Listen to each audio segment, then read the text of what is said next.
Okay,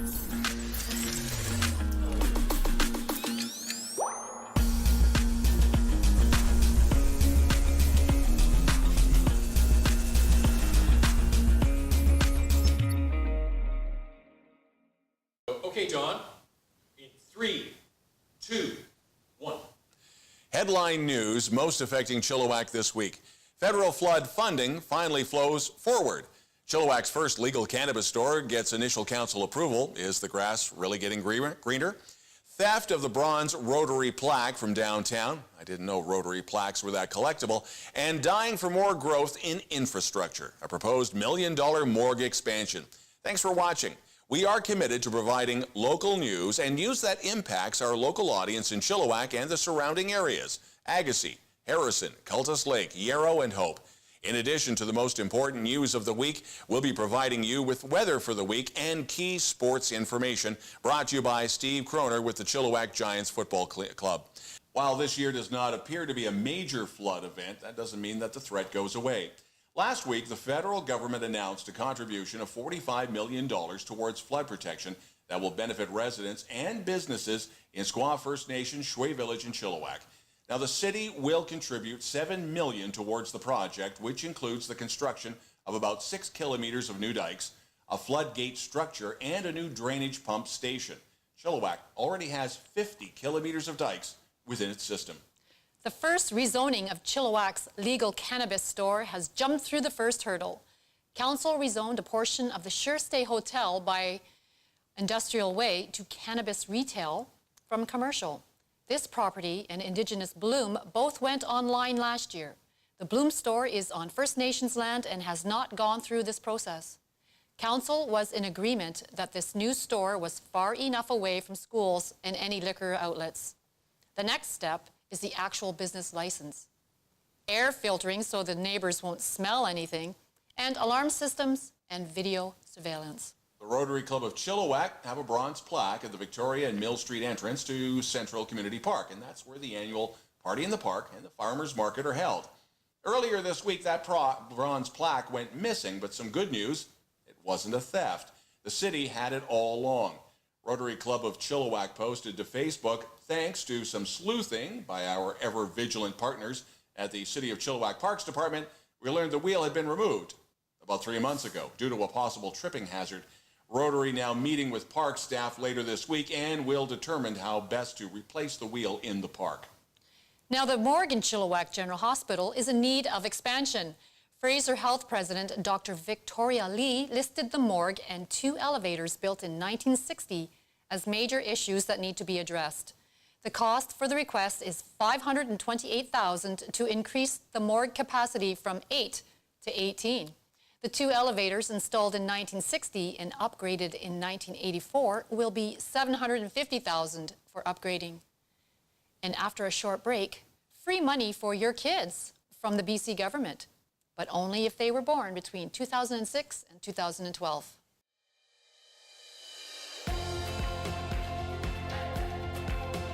The best thing about Hostas is their endless supply of muffins and cinnamon buns.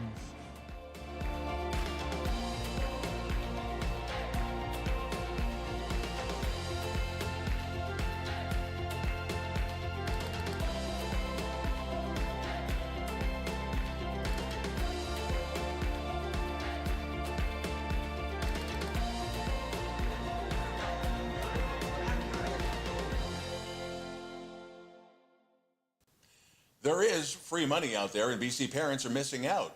Terry Brown, a Chilliwack financial advisor, has been on a campaign to make parents aware of a program called BC Training and Education Savings Grant. It is a free $1,200 grant that is available when you open up an RESP for your child. It doesn't cost anything to set up. Surprisingly, just 41% of kids born between 2006 and 2012 have had their parents set up the account, and many don't even know it exists. Talk to your financial institution for more information. Disappointing to many parents with newbies since 2012 because this program was discontinued. And members of all 4 Chilliwack Rotary Clubs pitched in to turn scrubland into a pollination garden at the Great Blue Heron Nature Reserve.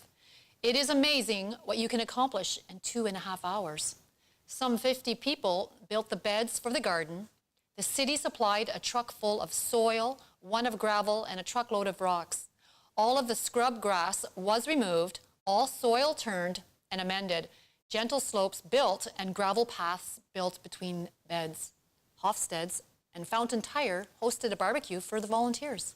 The 2019 AGM of the Fraser Valley Salmon Society was held at Evergreen Hall. President Dean Work addressed the group with words of encouragement and caution. While their work focused on keeping streams and shores clean, the ongoing concern over fish stocks, and in particular the recent ban on Chinook fishing until late August, raised concerns. He and other anglers don't believe the moratorium will be lifted this year at all. Vice President Nick Basock reiterated the challenge of technology has outdone the resources, and dwindling fish stocks were a combination of a perfect storm. That's ineptitude of the DFO, who make their Pacific decisions while being based in the East, technology making it easier to find the fish, as well as unbalanced fishing rules between sport anglers and First Nations. Gill netting was also an issue of concern. And as the downtown revitalization continues and demolition of the old downtown is filling up construction bins, something else has been dug up. Major pieces of Chilliwack history. Demo crews from Algra Brothers, the company given the task to reshape the downtown core, has uncovered old bottles, tools, signs, and other artifacts from the early 1900s. There were even articles from the Chilliwack Progress dated 1924 and 1948. Don't be surprised if these items end up on display at the Chilliwack Museum. The 50th annual Seabird Festival is coming up on the weekend of May 25th and 26th. The weekend will feature a traditional powwow. This is a drug and alcohol-free event at the Seabird Island Band Gym. There will be arts, crafts, and food vendors. The Seabird Island First Nations will use the festival as an opportunity to showcase their culture and history through soccer, baseball, ball hockey, and war canoe races. When we return, Steve Croner, a newbie with sports.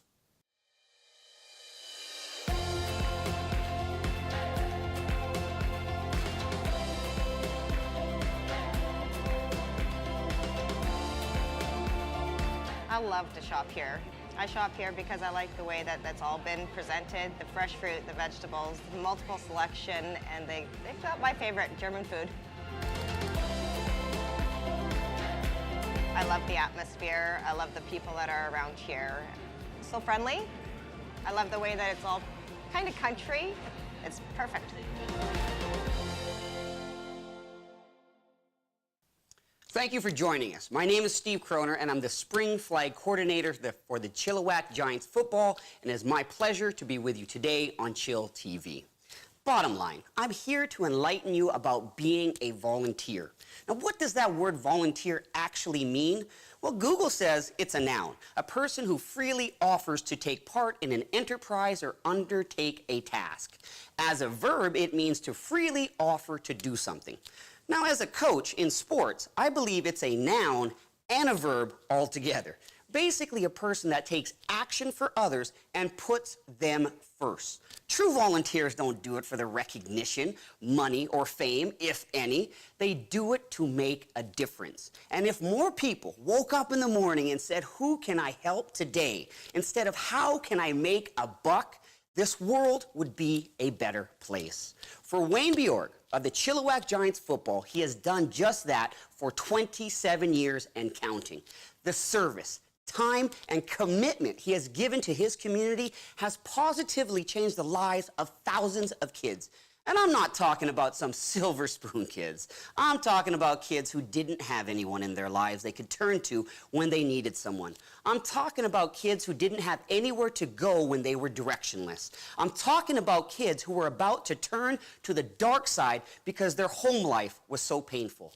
There was Wayne to teach them football, life lessons, and to show them he was a human being that they could trust. And sometimes in life, that's all we need to get through our toughest and saddest moments.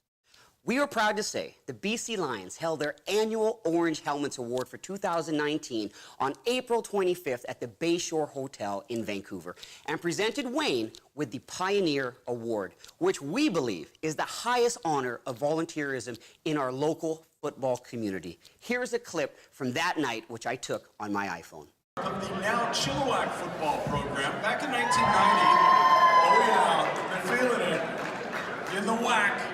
In 1990, Wayne Bjorgi saw the need to extend football past Langley. What was that? Did I say it wrong? Bjorgi! In the last 25 years, that program has grown into a robust program of over 350 players and cheerleaders. Wayne was a pioneer for his technological innovations for the Chilliwack football program and VCFL, staying active on the program's website and introducing live streaming of games as well. Let's direct our attention to the screens to learn more about Wayne.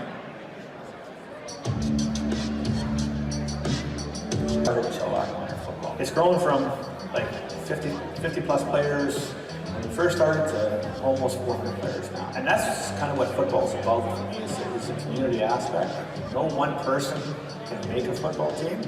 It takes all 12 men on the field. Looking back at all the little kids that came out to play football and how now they've grown up and become contributing adults in society, that's the highlight for me. It makes a better person because you have to be prepared to play football. You can't just go and play it. You have to have, there's lots of preparation involved. So that teaches young kids to be prepared and to practice hard for their sports. I think it's super important that way.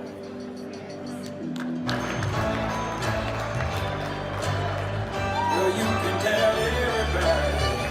You can tell everybody. Wayne's actions, vision, and persistence for the last 27 years are admirable and infectious to all of us coaches and volunteers, and we are happy to be part of something he has created.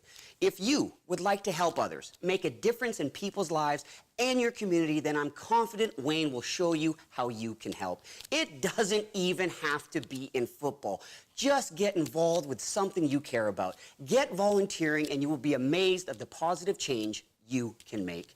Thank you for watching, and thank you, Wayne Bjorg. Go Giants. Wow, a great call to action, and thanks for your contribution, Steve. We appreciate it. And thanks for the well-deserved recognition of our show's own executive producer, Wayne Bjorg. Now, chillTV weather. Mayflowers are blooming. The weather is cooperating, so it's mainly sunny skies for the next 7 days, with temperatures heading towards 20 degrees. Paula, again, a big thank you for joining us. And tell us a bit about yourself. Sure. I'm a Rotarian for the Friday Morning Club, and I'm also the conductor of the Chilliwack Symphony Orchestra and Chorus. And I'm an aspiring public speaker looking to talk about my life story about post-traumatic stress disorder.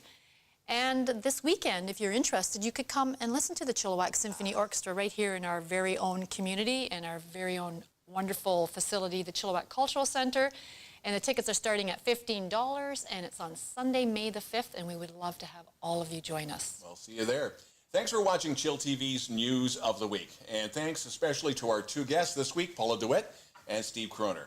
Thanks for bringing your most excellent personalities to this week's show. And if you'd like to share the spotlight, even if you've never been on camera before, we want your enthusiasm. Send us a note to news@chilltv.ca with your CV, and if you have it, links to your video. And if there's something in Chilliwack and the Eastern Fraser Valley that we need to know, you feel we should be reporting on, again, send us an email at news@chilltv.ca. That's the news this week. I'm Don Lehn.